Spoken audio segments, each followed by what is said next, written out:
Hello, my name is Paul Peak. I serve as Vice President of Clinical Pharmacy for Sedgwick. Hello, my name is Rima Hamoud. I'm the AVP of Clinical Pharmacy for Sedgwick. Today we'll be talking about impact of drugs on sleep. Last year during RIMS, Dr. Bartlett discussed sleep hygiene and how we can improve the quality of sleep. Today, Dr. Peak and I want to take a step back and discuss sleep from a pharmacist's perspective. And we'll try our best not to put you to sleep while discussing drugs and their impact on sleep. Our focus will be on both medications and substances that may help sleep, as well as those substances that can make sleep harder. And instead of talking about the usual medications that we typically hear of, like Ambien and benzodiazepines, we'll focus more on what you can find over the counter, some natural substances, and other interesting substances that we've all heard of or may have experience with. So to level set, insomnia is the most common sleep disorder and is the second most common psychological health problem, affecting 1 in 3 adults in the United States and about 50% of people worldwide. It's not just characterized as difficulty falling asleep, but also maintaining sleep continuity or poor sleep quality.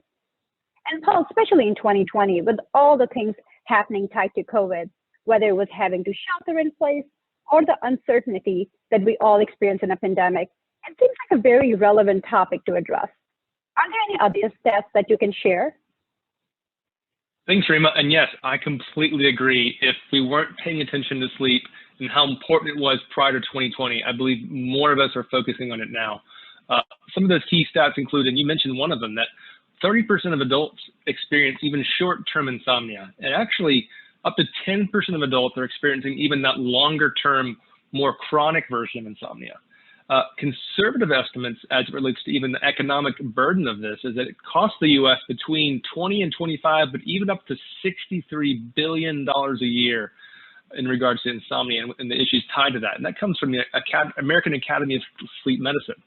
Additionally, it's shown that upwards of 4% of adults older than age 20 or actually have been using a prescription medication to help with sleep in even the past month. So as we can see, this is becoming more and more of an issue for us to talk through. So Rima, now that we've kind of established that this is a big issue for many of us, including injured workers, talk to us about some of the commonly over-the-counter medications that are used for sleep. Sure. So even though I have not worked in a retail pharmacy in quite some time, I cannot help but ease up anytime I'm at a drugstore. Many would go to a pharmacy looking for something to help them sleep, but most of the products available over the counter have something called diphenhydramine. It is a generic name for Benadryl, which is an antihistamine used for allergies and a runny nose. Many products over the counter are marketed as PM drugs, such as Advil PM, Tylenol PM, or NyQuil versus Dayquil. What is common in all of these products is Benadryl, or diphenhydramine, that causes drowsiness. So we're using the side effect of a runny nose medication to help with sleep. And diphenhydramine does help with sleep initiation, but it does have a short half-life, so it doesn't help with sleep maintenance. Additionally, it might have opposite effect on children who might experience hyperactivity and vivid dreams. So you have to ask yourself, is Benadryl or diphenhydramine really a solution to insomnia? Probably not long-term. I know when I gave Benadryl to my 4-year-old, she was bouncing off the walls. She, like many other kids, is a tough case. With her, I tried sleep hygiene, crying method, and nothing worked. So I opted more for a natural way. And, you know, you and I spoke and we kind of went back and forth, and you finally convinced me to try melatonin for my daughter. So we got her the gummies. Actually, we have show and tell, the melatonin gummies I tried for her. And short story, kids love gummies. Sleep, not so much. Yeah, I agree. Melatonin is definitely a go-to. My kids, when we've had to use melatonin, they love it because it's like a candy for them at nighttime. I think it's fantastic. But when it comes to melatonin, I think there's some key things to be aware of. It's, know what it is, how it can help, and also what is the right dose. And so when you think about melatonin, we've all experienced that feeling of when you're getting really kind of sleepy and drowsy right before you fall asleep. That's melatonin kind of kicking in to help you fall asleep and then help you stay asleep as well. An important thing is that it's a hormone produced in our body, and it's synthesized actually from an amino acid called tryptophan. Now, we've all heard of tryptophan. It's commonly, of course, found in turkey. We talk about the afternoon naps after a big Thanksgiving meal. Well, it's that same amino acid that's converted to melatonin in the body that helps us fall asleep and, of course, stay asleep. And so there's actually a connection between melatonin itself and our circadian rhythm. So when it's light outside, our melatonin levels are down or decreased. And then when it gets dark at nighttime, those levels will go up. And actually the average peak hours for an adult is between 11 p.m. and 3 a.m. as far as your melatonin levels. Importantly enough, though, it's not just the blue light from the sun that can impact melatonin levels during the daytime. At nighttime, and I know I'm guilty of this, I'll often either have the TV on right before bed or my iPhone or perhaps a laptop going, and even the blue light from those devices impacts when our melatonin is released. So if I'm going to sit there and be working late at night or on my phone late at night, those things will actually work to delay my sleep onset. So it's important to realize that just as a way to help get better sleep. Just cut those things out around bedtime so that your body starts to produce that melatonin. There's actually also a seasonal aspect to melatonin as well. The fact that during the fall and winter months, because we have longer nights, we actually have an increased amount of melatonin during that time. We can actually typically sometimes sleep better during those hours. But it's also, there's some age-related factors to melatonin. So we know that peak level of melatonin production really happens in the really early years of the toddler. And it can also be pretty high in your young adulthood years. But as you age, your levels of melatonin actually kind of drop off to the point where when you're in your 70s or a senior adult, you actually are producing about a quarter of the amount of melatonin that you do as a young adult. So important to realize that. Yeah. And as far as, of course, we've talked about, it is an over-the-counter product. It's considered a dietary supplement. And it's been found to help, of course, promote sleep onset and even sleep maintenance. But also, just as importantly, it can help you shift your circadian rhythm. So if you're going to travel overseas or you have severe jet lag, it's actually helpful to kind of address that jet lag and kind of shifting your circadian rhythm to whatever kind of new time hour set you're on. But the really important things to be aware of is that the doses that you find in those gummies or in those capsules you get over the counter typically are higher than what you need. And so what we know is you really need a dose between 0.3 and 0.5 milligrams for a given day or an evening. But I've noticed the gummies we have for our kids are anywhere between 2 and sometimes 10 milligrams. And so we want to cut those things in half, because if we give them too high of a dose, while there's not necessarily any safety concerns, what can happen at that higher dose is you start to desensitize those receptors. And so when you do that, it takes more and more to kind of promote that sleep that you were getting before, and it can throw off their sleeping rhythm. So it's important not to use the higher doses when you use the melatonin. And we talk about how much the kids love them, and it's a natural product. But Rima, tell us about other natural substances that are typically used to help us sleep. Yes, a couple of other natural substances I've been seeing a lot are valerian root and ashwagandha. And oftentimes they're combined with melatonin as calming sleep formula or stress and sleep formula. Especially during COVID, if you're up late at night, past midnight, those products are heavily marketed on internet or social media.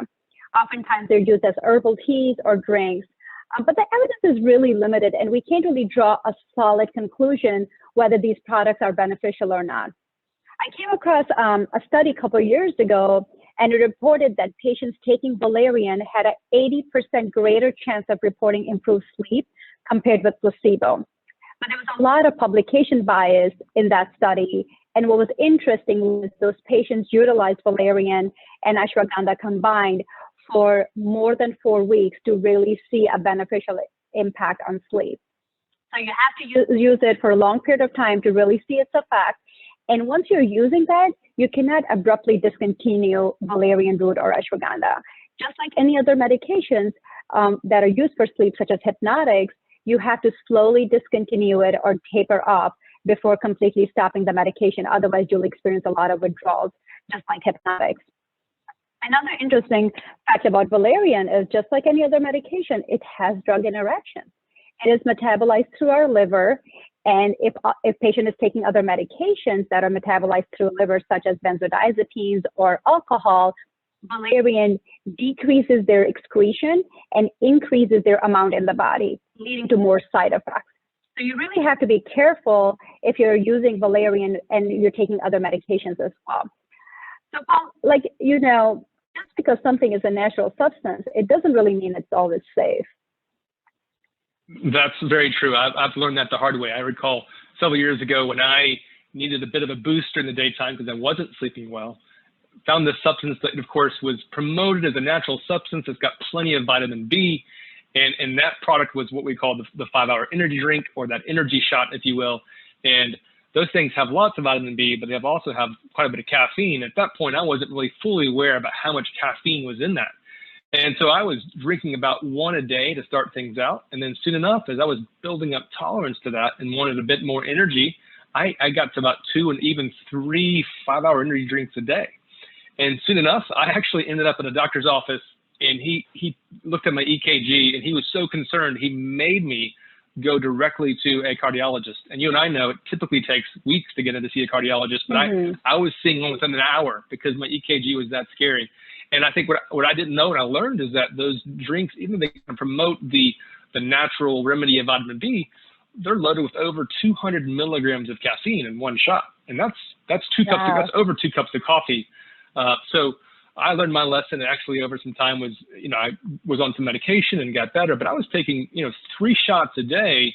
That's 750 milligrams of caffeine a day, when really the upper limit of what's safe for the average adult is 400 milligrams a day. So I was way over that. And I think, both, if we think about people who drink coffee, and there's a lot of us who do. I love coffee. I've got my coffee and tea stand behind me. You've got your coffee.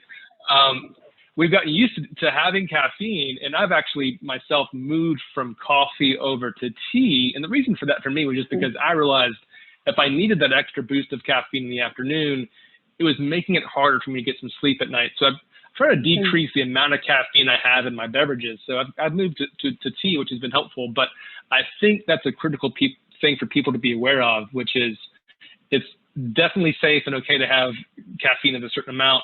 But as you get kind of further along into the day, be wary of drinking caffeine when you're, between 4 to 6 hours, up to bedtime, because that's when you can start to impact the quality of sleep that you get. Even for me, I really have to avoid caffeine, even if it's about 8 hours before bedtime, to really get good rest. Wow. And that's the other thing about caffeine as well is, it is something we become tolerant to. And so it is good for us to take a break from it every so often, take a day or two to kind of reset and not have caffeine. And there might be some withdrawals that go with that, of course. But it can be a difficult thing to manage as far as sleep is concerned when we're so needy with caffeine, even up to those afternoon hours.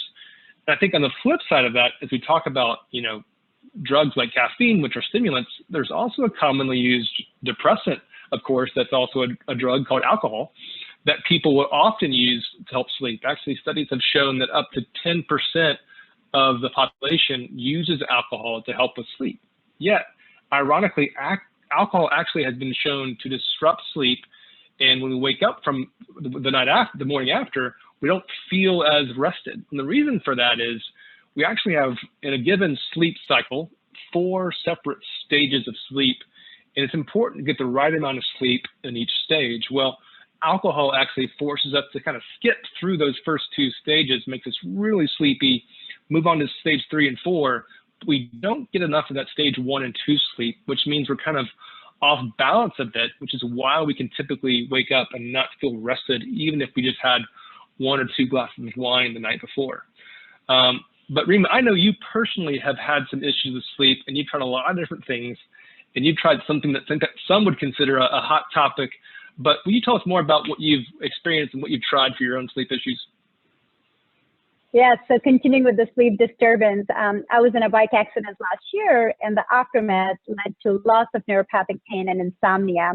And after trying multiple medications, including melatonin, I opted to give cannabis a shot. So I was able to get a full spectrum cannabis. Actually have my dropper right here, from a really reputable source. And I was advised to start with 2 to 3 drops. And as you can see, it comes like a little dropper. So I was advised to take 2 to 3 drops half hour before sleep. So I tried that the first night, increased to 4 drops the second night, increased to 6 drops a night after. And after a week of trial and 8 drops a night later, I concluded that it was just not for me. I was getting more anxious and agitated than relaxed or calm. The thought is cannabis alters the sleep-wake cycle. It increases the production of melatonin and can inhibit the arousal system by activating the cannabinoid type 1 receptor or the CB1 receptor. However, the use of cannabis for sleep has been rather inconclusive due to the limited studies to either support or to reject its use. Some studies show that THC, which is the active component of cannabis, can decrease sleep onset latency in naive users or at a low dose in experienced users. But at higher doses, can increase sleep latency and wake after sleep onset. So for a frequent cannabis user, anybody using more than 5 times per week or more than 3 months, they're reported to have shorter total sleep duration, less slow wave sleep, worse sleep efficiency, and longer sleep onset. So in chronic pain patients, which we see a lot in our industry, cannabis had definitely some type of short-term benefits for sleep. However, frequent use resulted in poor sleep over a long period of time. As we see cannabis used a lot in our industry, in the workers' compensation industry, I think it kind of makes sense to talk more about other medications that are utilized to help with chronic pain or depression or anxiety. What's interesting is all of these conditions like depression and anxiety have a high association with insomnia. So oftentimes prescribers try to treat multiple conditions with a single agent. It is important to note that not all the antidepressants used for neuropathic pain are created equal. So Cymbalta, for example, is an antidepressant. It's indicated for fibromyalgia. And even though not FDA approved, it is used for neuropathic pain. It is recommended by certain guidelines for neuropathic pain. What we often don't consult patients about are the side effects, such as insomnia. Amitriptyline, on the other hand, which is also an antidepressant, and its first-line agent for neuropathic pain, can cause sedation as a side effect. And we're starting to see this medication or these type of medications utilized more often for sleep. An important thing to note is that we're using the side effect of these drugs to treat insomnia. Oftentimes, side effects subside after a few weeks of starting a therapy, and dose escalation is warranted. So as you see, Paul, that's where counseling and treating the underlying condition is so important. Totally agree. My great point. And speaking of work comp medications and typical medications like that, even we think about corticosteroids, which are often used in work comp soon after an injury, and someone's given a Medrol dose pack as an example. And those things cause insomnia. Typically, we counsel patients to take those early in the day. If you think about melatonin as the hormone that our body produces to help us sleep, I mean, hydrocortisone or cortisol is what our body produces to help us wake up and have energy. And so it's important to realize there's a lot of medications that impact our sleep, whether they're designed for that or it's their side effects, as you mentioned. And I think to summarize, for all these medications we've talked about, whether it's Benadryl or melatonin or Cymbalta or even cannabis, having a better understanding of those side effects and the drug interactions, whether it's even how they interact with common medications or even other sleep medications like Ambien or benzodiazepines, it's important to know those things. Consult your pharmacist, your physician, make sure you know, almost just as importantly, what is that underlying condition that's leading to that lack of sleep. And it's important to realize that not all medications can help you even stay asleep. So certain drugs will help you fall asleep, but you won't actually be able to maintain that sleep. But really good conversation, and it's been really enjoyable to talk about this with you, Rima. Thank you so much, Paul. I learned a lot from this presentation, so thank you. And I hope everyone has enjoyed this conversation. And if you have any questions, feel free to reach out to us at Cedric.